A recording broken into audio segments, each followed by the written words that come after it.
membuka babak baru. Thomas melalui kuasa hukumnya melaporkan 3 hakim yang menangani kasusnya ke Badan Pengawas Mahkamah Agung dan Komisi Yudisial. Kita akan bahas soal pelaporan hakim ini bersama sejumlah narasumber. Ada kuasa hukum Thomas Lembong, Zaid Musafi. Selamat pagi Mas Zaid. Selamat pagi. Terima kasih Mas. Kompas TV. Terima kasih sudah bergabung di dialog pada hari ini. Dan Hakim Agung periode 2011-2018, Gayus Lumbun. Prof, selamat pagi Prof. Selamat pagi, Mas Mario. Terima kasih juga Prof sudah bergabung di dialog pada pagi hari ini. Terima kasih Bapak. Ya, sama-sama. Saya ke Mas Zaid terlebih dahulu. Mas Zaid, apa alasan dari Anda dan juga Tom Lembong untuk melaporkan 3 hakim yang memvonis putusan perkara kemarin ke Mahkamah Agung dan juga KAI? Apa alasan dan poin-poin pentingnya seperti apa? Ya, jadi gini. Yang pertama, Pak Tom ini pada saat kasusnya berjalan dan disidangkan di Pengadilan Tipikor Jakarta Pusat, dia merasa mendapat dukungan dan support dari masyarakat. Support itu berbuah pada dibebaskannya dia melalui abolisi pada 1 Agustus kemarin. Nah, dari situ dia merasakan bagaimana proses penegakan hukum yang tidak benar dan tidak adil ini yang menimpa dirinya ini harus diperbaiki. Ini tidak boleh. Siapapun pasti tidak ingin ditomlembongkan gitu ya. Kalau bahasanya Pak Tom Lembong itu, untuk itu evaluasi terhadap proses penegakan hukum selama proses kasus dia berjalan itu harus dia lakukan. Yang pertama salah satunya adalah dugaan atas tindakan hakim yang tidak menjunjung tinggi asas presumption of innocent, melainkan mengedepankan asas presumption of guilty. Presumption innocent ini adalah asas praduga tidak bersalah. Dia tidak boleh, dia harusnya diperlakukan sebagai orang tidak bersalah, ya kan? Karena proses peradilan itu harus mencari kebenaran, bukan mencari-cari kesalahan. Kebenarannya itu seperti apa? Nah, ini faktanya. Nanti kita akan buka pada saat audiensi dengan Komisi Yudisial dan saat audiensi dengan Mahkamah Agung nanti, video itu akan kami tampilkan. Sudah kami tegaskan dari awal. Seluruh proses persidangan Tom Lembong ini kita rekam. Seluruh proses persidangan Tom Lembong ini transkripnya kita sebarkan luas kepada seluruh masyarakat. Jadi hati-hati dalam memproses sebuah perkara. Ini untuk apa? Ini bukan untuk balas dendam. Ini untuk evaluasi agar tidak ada lagi hakim bertindak sebenarnya. Mas Zaid, Anda mau bilang bahwa untuk seluruh hakim. Anda mau bilang bahwa hakim selalu menduga bahwa Tom Lembong bersalah dalam kasus ini, seperti yang Anda bilang tadi. Betul, ini bukan menduga. Itunya. Ya, dia tidak memperlakukan Pak Tom Lembong dengan mengedepankan asas praduga tak bersalah, tapi mengedepankan asas praduga bersalah atau presumption of guilty. Jadi seolah-olah Pak Tom ini diperlakukan orang yang sudah bersalah, proses persidangan adalah mencari alat buktinya. Padahal tidak demikian. Hukum acara pidana itu dibuat untuk menahan atau mengatur agar tidak terjadi kesewenang-wenangan dalam proses pelaksanaan hukum pidana itu sendiri. Untuk itu kita akan melaporkan ini baik ke Komisi Yudisial, ke Mahkamah Agung, dan jangan lupa kami juga melaporkan auditor BPKP yang telah secara serampangan melakukan auditnya. Itu akan kita laporkan. Saya tambahkan sedikit. Pak Tom Lembong itu basicnya adalah perbankan ya. Dia orang bankir dan dia sangat teliti sekali soal audit ya. Jadi akan kita bongkar habis-habisan di ombudsman nanti terkait audit BPKP ini. Itu juga menjadi salah satu laporan ya, audit BPKP itu. Betul. Mas Zaid, sebelum saya ke Prof Gayus, apa sebenarnya ingin dibuktikan dari laporan ini? Apakah ingin memperlihatkan bahwa vonis ini bersalah atau sebenarnya ingin mengatakan bahwa Tom Lembong tidak bersalah sebenarnya, atau Tom Lembong sudah mengikuti proses ini secara benar sebenarnya? Apa yang sebenarnya mau ditunjukkan dari laporan ke MA ini? Begini, bersalah atau tidak bersalah itu ranahnya pada pokok perkara. Artinya kalau pada tingkat pertama kita tidak setuju, dia dinyatakan bersalah, maka kita harus banding, ya.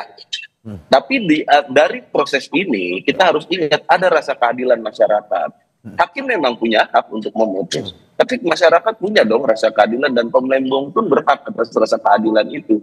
Kenapa putusan ini tidak didasarkan kepada suatu fakta-fakta yang memang seharusnya jadi pertimbangan hakim? Contoh simpel, kenapa pada saat keterangan dari Inkopkar ataupun Inkopol itu menyatakan bahwasanya ini adalah perintah presiden, tidak ditindaklanjuti dengan mengklarifikasi ini kepada presiden dari proses penyidikan bahkan pada saat pemeriksaan di pengadilan. Bahkan ahli dari jaksa penuntut umum, ini ahli dari jaksa penuntut umum menyatakan harus didengarkan keterangan dari presiden pada saat itu. Apakah betul perintah itu terbit gitu kan? Yang kedua, pada saat diperiksanya Direktur Utama itu Ibu Dayu Fatmarengganis, itu diperiksa sebagai saksi pada saat itu. Ya. Itu langsung disimpulkan bahwa seolah-olah terjadinya terjadinya importasi gula, penunjukan perusahaan swasta dan distributor gula itu adalah rekayasa seorang Tom Lembong. Loh, ini hakim nggak boleh dong berstatement kayak gini di sidang. Ya kan, ini yang tidak boleh dirasakan oleh masyarakat lain, yang itu yang menjadi goals Pak Tom Lembong. Dia ingin mengambil peran dalam perbaikan proses hukum ini, dan seluruh hakim kedepannya di Indonesia, tolong belajar dari kasus ini. Jangan memperlakukan orang semena-mena di ruang sidang. Oke, saya ke Prof. Gayus. Prof. Gayus, bagaimana Anda melihat bahwa setelah mendapatkan abolisi, pihak Tom Lembong akhirnya melaporkan 3 hakim yang memvonis perkara tersebut. Dari tanggapan Anda sendiri seperti apa? Dalam konteks perilaku hakim tentunya itu dibolehkan ya. Jadi artinya karena status posisi yang diturunkan oleh Presiden dengan abolisinya, artinya menghentikan semua proses hukum, tidak boleh lagi menyangkut apa-apa yang berkaitan dengan hukum yang diproses. Jadi kalau di luar itu etika, ya perilaku hakim, kemudian hal menyangkut hakim tidak profesional, itu dibolehkan untuk dipersoalkan. Jadi itu bisa nanti dibentuk seperti keterangan Mahkamah Agung. Silakan memberikan hal-hal yang berkaitan dengan perilaku hakim. Ya 3 orang itu dipersoalkan, ya itu memang hak dan dibolehkan untuk menilai tentang itu. Oke, Prof, berarti soal etika saja, bukan soal putusan, bukan soal hal-hal materi sidang, bukan ya? Tentu, karena abolisi kan bersifat menghentikan proses hukum, keadilan itu dihentikan, itu sudah tidak boleh lagi dilakukan atau tidak. Kalau diterima abolisi ini maka tidak boleh melakukan. Tetapi kalau memang mengarah kepada pokok perkara atau keadilan yang ada, itu bukan di sini tempatnya, bukan di pengaduan ini. Oke, Prof, bagaimana sebenarnya kita menjelaskan proses jika pada akhirnya ada masukan laporan seperti ini ke MA ataupun KY terkait dengan kode etik ini? Akan diterima seperti apa prosesnya oleh MA?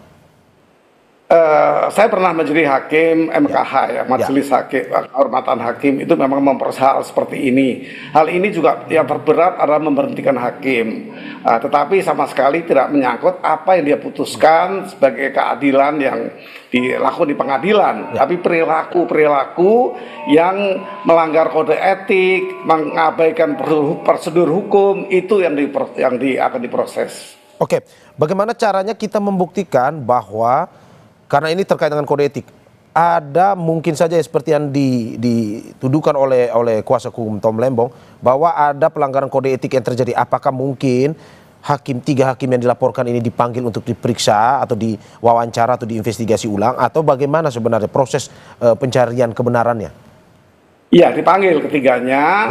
Kemudian biasanya kalau bukan KPN-nya pun diminta untuk berketerangan terhadap perkara ini sehingga berkembang di masyarakat dengan luas dan mengganggu pencitraan pada pengadilan dan hakim. Ini tentu perlu ditegakkan kehormatan hakim, profesionalnya hakim di pengadilan. Kalau dia dinyatakan bersalah, ada 3 tingkatan: teguran ringan, kemudian ada penurunan pangkat hakim, dan seterusnya sampai dengan maksimal ada pemberhentian sebagai hakim. Oke, berarti sanksi pada akhirnya jika memang apa yang dituduhkan ini benar, paling berat itu tadi pemberhentian ya Prof, bukan dalam arti bahwa itu paling berat. Oke, bukan berarti bahwa terkait dengan materi sidang ataupun vonisnya, tidak ya?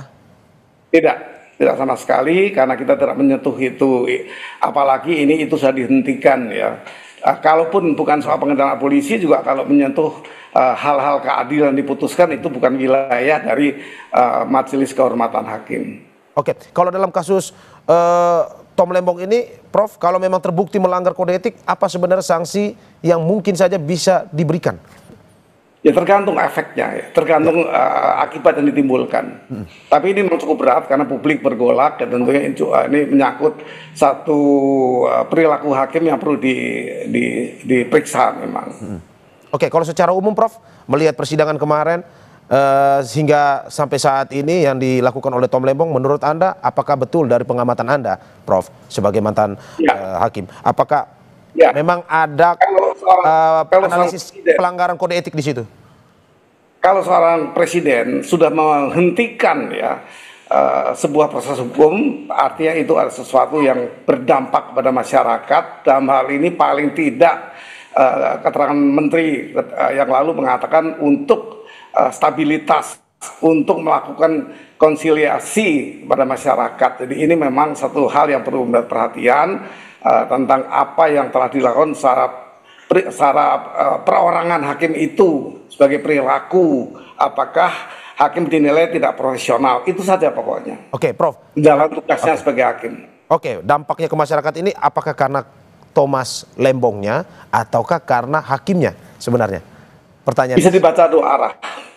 Dicuatkan ini presiden memberikan ancaman atau peringatan kepada pengadilan agar hakim-hakim lebih tertib. Tapi pendapat yang lain kan juga kepada masyarakat, seolah-olah dihentikan karena masyarakat jangan ikut-ikutan rame-rame kemudian setiap hari membahas sehingga terjadi instabilitas nasional juga. Jadi ini memang dua sisi, dua mata pedang ini sebenarnya. Oke, Prof, saya ke Mas Said. Mas Said, bagaimana Anda melihat bahwa ya tadi seperti yang disampaikan oleh Prof Gayus, dalam kode etik ini ada sanksi-sanksi yang memang diberikan, tingkatan sanksinya yang paling tinggi adalah pemberhentian itu. Apakah memang pada akhirnya memang kalau memang terbukti kode etik ini dilanggar oleh hakim yang memvonis itu, dari kuasa hukum Tom Lembong berharap ya ada tindakan tegas juga kepada hakim ini. Menurut Anda seperti itu? Ya, itu hanya bagian kecil dari tujuan kami. Karena tujuan Pak Tom itu ini bagian bukan kecil ya, Mas, ya? Iya, itu bagian kecil aja. Karena tujuan Pak Tom ini dan kita tim hukum ini adalah agar ada evaluasi, agar ada kritik, agar ada perbaikan. Jangan sampai ada lagi pengadilan atau hakim menyidangkan seorang terdakwa seperti demikian. Itu tujuan utamanya. Karena Pak Tom berjanji bahwa bebasnya dia tidak memikirkan dirinya sendiri saja. Dia tidak ingin ada orang lain mendapatkan proses peradilan yang demikian. Sudah sedemikian gamblang bukti di pengadilan. Sudah sedemikian jelas audit itu kita bongkar habis-habisan, kita patahkan dalil dan cara pembuatannya. Kok masih ada putusan yang seperti demikian? Ya, ditambah lagi dalam proses pemeriksaan saksi-saksi tadi, hakim itu cenderung mengambil kesimpulan yang tidak sesuai dengan fakta menurut kami. Apa contohnya? Contohnya, pada saat Pak Rahmat Gobel selaku Menteri Perdagangan itu dimintai keterangan, itu ditanyakan apakah saudara menyetujui perpanjangan untuk operasi pasar. Saya baru 2 minggu surat itu masuk, saya sudah diganti, sudah diresapel. Tapi kesimpulannya oleh hakim anggota yang bernama Alvis ini, itu dibilang, oh Pak Rahmat Gobel nggak mau memperpanjang, kenapa Pak Tom Lembong memanjangkan operasi pasar? Nah ini kan kesimpulan-kesimpulan yang kesimpulan-kesimpulan yang tidak benar gitu loh berdasarkan fakta persidangan ini yang kita adukan. Efek yang kita inginkan bukan sebatas terhadap ketiga majelis hakim itu. Kita tahu kok hukuman maksimal ketiga itu apa. Tapi ini agar jadi perhatian seluruh hakim di Indonesia. Jangan dong menyidangkan orang dengan seperti demikian. Karena rasanya menjadi terdakwa dengan tuduhan seperti yang dialami Pak Tom Lembong, yang sampai pada putusan itu bisa dibuktikan tidak ada niat jahat dan tidak ada satu rupiah pun dia terima baik secara langsung ataupun tidak langsung, itu tidak enak. Saya yakin tidak semua pejabat tidak mau diperlakukan seperti Pak Tom Lembong ini. Oke. Dan bagaimana misalkan akhirnya terbukti bahwa memang ada pelanggaran kode etik itu? Apakah dari pihak Tom Lembong meminta ada permintaan maaf ataupun secara terbuka kepada Tom Lembong atau bagaimana sebenarnya? Gini, tolong sekali lagi kami tegaskan jangan menjadikan laporan Pak Tom ini bersifat personal.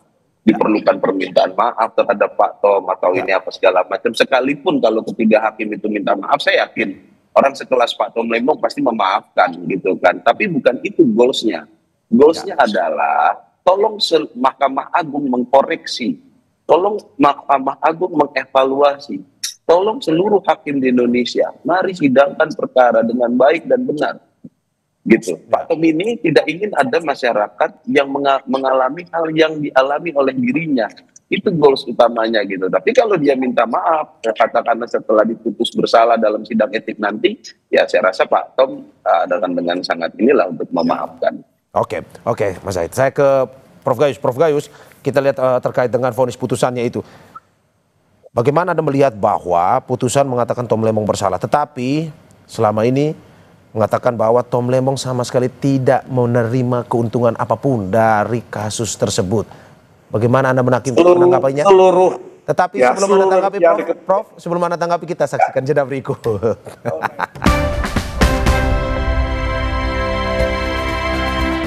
Terima kasih masih di Sapa Indonesia Pagi bersama saya Mario Sarong dan sejumlah narasumber saya. Ada kuasa hukum Thomas Lembong, Zaid Musafi, dan juga Hakim Agung periode 2011-2018 Gayus Lumbun. Saya ke Prof Gayus. Prof Gayus, bagaimana Anda melihat bahwa vonis tetap bersalah bagi Tom Lembong, tetapi Tom Lembong mengatakan bahwa tidak ada keuntungan yang dia terima sama sekali. Menurut Anda seperti apa? Ya, itu tentu masalah materi, yaitu masalah keadilan yang diproses di pengadilan. Tetapi yang diajukan pelaporan itu mengenai perilaku. Perilaku adalah orang per orang ya. Dan mengenai sistem bagaimana pengadilan kan bukan wilayah dari Majelis Hakim Kehormatan atau Majelis Kehormatan Hakim ya. Majelis ini hanya memeriksa perilaku, yang lain ada mekanisme lain, ada wadah lain tentang sistem pengadilan yang perlu dirubah, itu kan bukan di sini tempatnya. Jadi bagi saya, kalau ini diajukan tentu diterima, apapun yang disampaikan akan ditelaah, sehingga nanti menjadi satu produk perilaku. Apakah hakim ini sudah melakukan atau sudah secara profesional mengadili perkara ini. Jadi tentu tidak meluas bahwa ini akan merubah pengadilan, itu ada wadahnya untuk mempersoalkan, membangun, memperbaiki. Itu bahkan kita punya blueprint ya, ketika saya di Mahkamah Agung itu 30 tahun Pak Bagirmanan itu ingin menjadi court excellent. Jadi memang berbagai hal perlu dipikirkan untuk negara ini, tapi tentu masing-masing porsi yang akan melakukan proses itu berbeda-beda. Oke, termasuk juga mempertimbangkan bahwa selama ini yang kita dengar terkait dengan niat jahat atau mens reanya, dalam arti bahwa Tom tidak menerima sehingga mungkin saja tidak terbukti adanya mens reanya.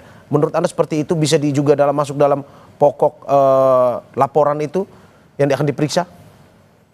Mens rea itu kan satu hal yang diharapkan untuk bisa memberikan pandangan seperti itu. Mens rea dan actus reus ya, itu harus sejajar.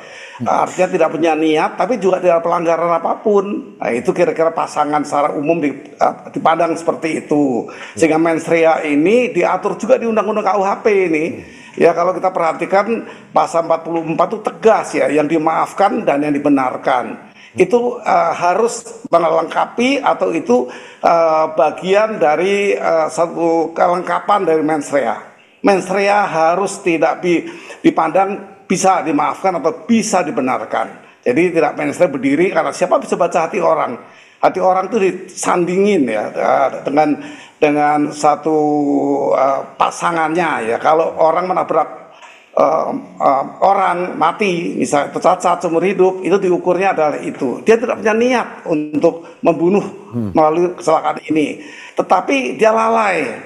Ya itu bukan bagian dari mens rea, itu sandingan ya, sehingga dia dihukum juga ya, seperti itu ternyata. Jadi hal-hal seperti itu mesti dengan baik-baik kita pahami. Mens rea tidak berdiri sendiri. Mens rea harus dengan actus reus dinilai sebanding keduanya, tidak bisa dipisahkan. Oke, termasuk juga dengan tadi yang dikatakan oleh Mas Zaid bahwa terkait adanya hakim terlalu ini melihat bahwa ini tidak ada prasas aduga tak bersalahnya, lebih ke mengatakan prasas bersalahnya, praduga bersalahnya si Tom Lembong ini. Menurut Anda itu juga menjadi bagian dari proses ataupun penilaian nantinya? Kalau itu sebagai bagian ya tentunya akan dibahas, akan disidangkan oleh Majelis Kehormatan Hakim. Kalau itu dicuatkan, apapun boleh saja dilaporkan, nanti MKH akan menilai secara seimbang ya. Belum tentu juga Pak hakim-hakim ini akan minta maaf ke Pak Lembong, juga bisa sebaliknya kan, atau tidak sama sekali, dua-duanya tidak masalah. Itu putusannya berbeda ya. Itu bukan konteks kami, bukan ketika saya di Mahkamah Agung ya, bukan konteks kami ketika itu di sana itu mempersoalkan hal seperti itu. Kami yang memutuskan saja apakah laporan ini betul diperiksa dengan baik. Kalau betul ada tadi tingkatan-tingkatan sanksi sampai dengan pemberhentian kalau berat ya. Kalau berat itu ada berdampak seperti itu akibat perbuatan personal, bukan sebagai hakim yang memutus perkara. Oke. Mas Said, saya ke Mas Said. Mas Said, bagaimana Anda melihat bahwa ini ada tadi tidak ada niat jahat, Pak Tom tidak menerima apapun, tapi mungkin saja ada proses-proses yang memang dinilai hakim mungkin melanggar, pada akhirnya divonis seperti itu. Menurut Anda itu yang ingin Anda menjadikan pokok nantinya, atau mempertanyakan kode etik dari hakim itu, atau seperti apa sebenarnya? Dari pernyataan, halo Mas Said? Halo, halo. Oke, bisa didengar ya? Halo, udah masuk, Pak. Oke, silakan Mas. Oke. Ya. Yang pertama tentu pokok perkara dengan pengaduan ini dua hal yang berbeda. Berbeda, ya. Tetapi pengaduan ini didasarkan pada perjalanan pokok perkara itu sendiri. Ya. Ya kan? Nah, tadi udah saya sebutkan contoh-contohnya. Gitu kan? Nah, contoh lagi. Pada saat kita mengajukan memori banding, kita masukkan memori banding. Sebelum berkas banding itu dikirim ke pengadilan tinggi, itu kita melakukan proses pemeriksaan berkas yang namanya insahe. Kita mau cek apakah betul dikatakan ada pertemuan-pertemuan yang dilakukan oleh Tom Lembong. Yang ini jadi bukti dari niat jahat. Kalau tadi disinggung bahwasanya mens rea itu harus ada tindakannya, betul, bisa dilihat dari tindakannya. Tapi faktanya tindakan tersebut juga tidak ada. Nah, bagaimana hakim bisa mengambil pertimbangan yang tidak benar? Makanya kita cek pada saat proses berkas itu diperiksa di proses indaga di pengadilan negeri kemarin. Pada saat kita cek, itu ternyata didasarkan pada BAP. Bukan berdasarkan pada fakta persidangan. Fakta persidangan semua kompak, baik dari pihak swasta, dari pihak dari pihak Dirjen ya, Gusti Agustin hari itu menyatakan memang Pak Tom tidak pernah bertemu ataupun berkomunikasi baik langsung ataupun tidak langsung dengan perusahaan itu ya. Iya, penunjukan 8 perusahaan swasta itu adalah daftar termasuk dalam perusahaan yang namanya sudah masuk di daftar list yang dibuat oleh Pak Rahmat Gobel pada bulan Mei 2015-nya. Itu dalam konteks pokok perkaranya. Tapi pertimbangan ini, cara membuat pertimbangan yang tidak didasarkan oleh fakta pengadilan, melainkan didasarkan pada fakta BAP, ini yang kita sayangkan. Kok bisa itu loh, mengambil ini masih dari BAP? Kalau gitu kita nggak usah bersidang dong. Ya. Langsung aja setelah BAP, putuskan aja Pak Tom ini bersalah gitu. Ya. Nah, kita fungsinya proses persidangan disitulah diklarifikasi. Sesuai dengan pasal 185 KUHP itu kan bukti yang didengarkan, bukti keterangan saksi yang digunakan adalah keterangan saksi yang didengarkan di ruang sidang, bukan yang di BAP. Ya. Gitu. Ini yang kita sayangkan dari perilaku dan profesionalitas hakim, ya kan, khususnya hakim anggota yang bernama Pak Alkis itu, ini yang kita adukan. Nanti pada saat paparan, seperti sudah saya sampaikan sebelumnya, pada saat audiensi nanti akan kita tampilkan semua video ini. Kami buktinya lengkap, nggak main-main kami ini dalam membuat laporan. Mas, termasuk apakah mungkin saja seperti Anda bilang ada dugaan politis dalam putusan ini, termasuk itu juga yang mempengaruhi kode etik, atau gimana sebenarnya menurut Anda? Saya nggak punya parameter untuk menilai ini adalah politis atau tidak, ya kan? Tapi dalam ilmu hukum, kebijakan politik dan keputusan hukum itu adalah dua hal yang selalu berkelindan. Jadi satu sama lain sulit dipisahkan. Oke. Berarti maksud Anda seperti yang Anda mau bilang bahwa mungkin saja ada pengaruh politisnya dalam putusan ini. Itu yang Anda mau bilang? Kalau kita pernah belajar sama Prof. Mahfud itu kan dalam politik hukum itu dua hal yang selalu berkelindan, Mas. Rasanya seperti itulah. Oke, Mas Said. Saya ke Prof. Gayus. Prof. Gayus, bagaimana Anda melihat seperti apa yang disampaikan tadi, bahwa memang betul ada desakan-desakan bahwa ini ada hubungan politisnya dengan Tom Lembong dan segala macam, sehingga ini beliau tidak diterima, tetapi vonis bersalah. Menurut Anda, apakah mungkin saja hakim juga memutuskan sesuatu, ada unsur atau dipengaruhi oleh unsur-unsur politis, atau bagaimana, Prof? Ya tentu kalau ini bagian dari laporan, ya tentu masukkan saja, nanti kan ada pemilahan tadi. Tapi bagi saya, apa yang diajukan ini saya maknai dengan ini perilaku hakim. Ya. Tadi masuk sedikit ke pokok perkara tidak masalah, bagaimana hakim melihat BAP. Ini tadi disampaikan ya. Saya melakukan itu ya ketika dari PNPT itu diputus tidak membaca BAP.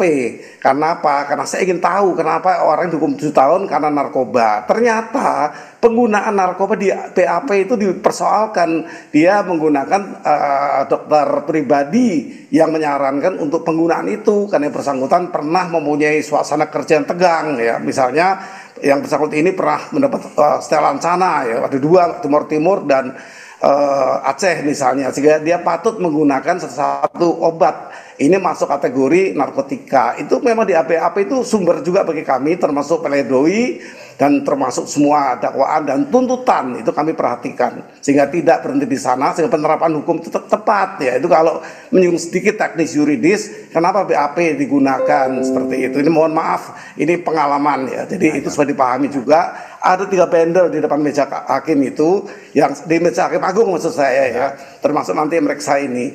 Itu bendel-bendel itu menunjukkan memang masing-masing keperluan untuk menjatuhkan yang adil. Ternyata ditemukan ada saran dokter pribadi yang memang meminta menggunakan itu. Ini hanya misal saja. Ini di luar konteks kita. Tapi ini hanya pengalaman yang perlu saya sampaikan ke publik. Oke, Prof Gayus, bahwa Anda mau bilang bahwa sebenarnya memang ada banyak mungkin saja yang tidak hanya politis ya, tapi mungkin ada banyak-banyak unsur yang bisa mempengaruhi putusan seorang hakim ya? Tentu bisa, karena hakim ini memutus melalui tiga hal ya, atau 3 pintu untuk memutuskan keadilan itu. Pertama, bagaimana hakim memandang secara logika. Kedua, secara keyakinan hakim, secara pribadi hakim. Ketiga, yaitu secara yuridis atau undang-undang yang mengatur. 3 hal itu sudah sangat simpel sebenarnya untuk hakim memutus, tapi lengkap ya, simpel tapi lengkap seperti itu. Oke, dan apakah memang mungkin saja dari proses di laporan di MA dan juga KY ini akan melihat apa saja yang mempengaruhi putusan dari hakim ini? Apakah itu juga tentu mencari? Oh gitu ya. Secara pribadi, secara personal, hakim personal ini perilaku. Saya harus mengingatkan bahwa ini menyangkut kelayakan, kepatutan perilaku hakim-hakim yang diadukan, bukan putusannya atau bukan pertimbangan hukumnya.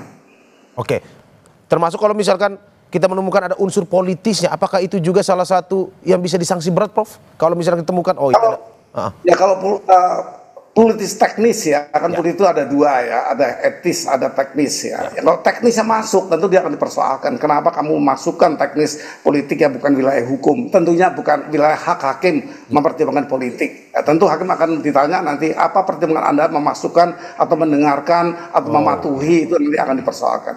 Oke, berarti semuanya akan dicari ya terkait dengan kode etik dan juga apa yang mempengaruhi putusan ini dilakukan ya, Prof ya? Ya. Oke, saya ke Mas Said. Mas Said, apa sebenarnya bukti-bukti apa saja yang Anda bawa ke KY dan juga ini kalau tidak salah di auditor ya BPKP, Anda juga melaporkan terkait dengan putusan ini. Apa bukti pendukung Anda yang ini Anda bawakan untuk meratakan bahwa kode etik dari hakim yang memutus ini bersalah, pun juga auditor ini yang melakukan audit juga tidak sesuai dengan proses saat itu? Yang pertama, untuk pengaduan pelanggaran kode etik, tentu yang untuk mempermudah kita akan membackup-nya dengan bukti video, ya kan, dan bukti audio juga dengan bukti transkrip persidangan.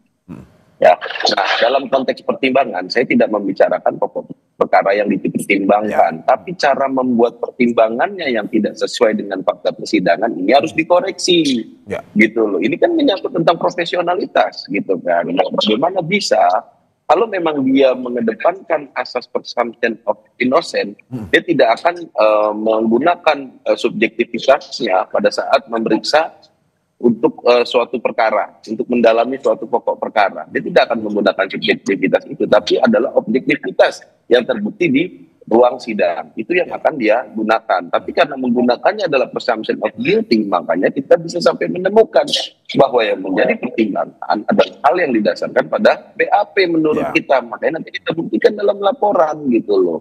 Kami kan tidak ingin berkoar-koar di media, banyak bicara di media, tapi tidak membuat suatu langkah hukum. Kita membuat langkah hukum, kita kasih buktinya. Ya kan, ayo silakan instrumen hukum memprosesnya. Seperti apa evaluasi dan kritik terhadap proses yang sudah berjalan kemarin. Itu dalam konteks laporan dugaan ke MA dan ataupun ke KY. Ya. Dalam konteks auditor, kita mengkritik. Nah, apa buktinya? Itu adalah counter audit. Itu udah kita paparkan di ruang sidang. Bagaimana bisa pembuatan audit itu seperti, itu sangat kita sayangkan lah. Ya. Profesionalitasnya. Contoh dulu. Audit itu kan harusnya ada suatu fakta, ya, ada dasar hukum, ada analisa, Ya. akhirnya melahirkan kausalitas kerugian keuangan negara. Ya. Ya, ini tidak.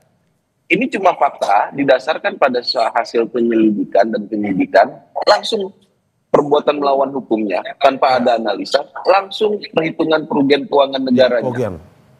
Iya, ketika kita tanya apa dasarnya kok tahu-tahu ada fakta seperti ini, berdasarkan peraturan ini kok disimpulkan dia melakukan perbuatan melawan hukum, itu ada kertas kerja kita nggak dikasih pada saat proses persidangan. Itu kan kita sayangkan.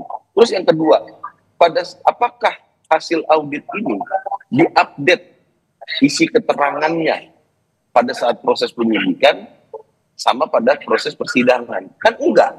Ya. Ini masih menggunakan fakta sesuai dengan proses penyidikan. Ya. Nah, itu pun juga salah. Nah, kesalahan fatal yang ketiga adalah cara mencantumkan laporan keuangan atau cara menuangkan laporan keuangan. Importasi gula itu pembeliannya itu menggunakan kurs USD. Kalau nggak salah hari itu 13.100 sampai 13.500. Ya. Artinya ada angka pengali dalam audit. Ketika timbul 500 miliar sekian kerugian keuangan negara, ada dasar angka pengalinya. Nah, angka pengali yang dituangkan dalam audit ini adalah angka kode barang, bukan angka dari NDPBM atau nilai kurs rupiah pada saat itu. Tapi hasilnya itu kok jadi nilai yang sama. Jadi gini, $1, $1 itu 13.000 sekian, ya kan? Timbullah keuangan 500 miliar sekian. Dalam salah satu kolomnya itu pengalinya bukan 13.000, tapi 1,7 miliar sekian. Karena sebenarnya itu bukan angka rupiah, itu angka kode barang. Ya. Karena ditaruhnya di kolom rupiah, kok bisa hasilnya sama. Ini hasil audit yang akan kita bongkar salah satunya nanti di Ombudsman. Oke Mas, tapi tujuannya sama ya, dalam arti sama seperti laporan ke MA dan KY ya, dalam arti untuk memperbaiki ini proses persidangan. Betul. Seperti itu. Gini, ya, Mas? lembaga BPKP ini bukan institusi sembarangan. Ini institusi audit yang dibiayai oleh negara untuk melakukan audit agar negara berjalan dalam konteks keuangan itu secara baik dan benar. Tapi ketika produknya ada yang seperti ini dan ini berakibat pada hilangnya kemerdekaan seseorang, ini harus dievaluasi. Gitu, jangan-jangan kerugian keuangan negara ini adalah tindakan auditor yang melakukan audit tidak baik dan benar. Jadi negara rugi, harus menggaji mereka. Ini kan harus dievaluasi. Kita nggak boleh menuduh tentunya kan, tapi kan harus dievaluasi. Ya. Mengutip pernyataan Pak Tom Lembong, jangan ada Tom Lembong lainnya itu ya.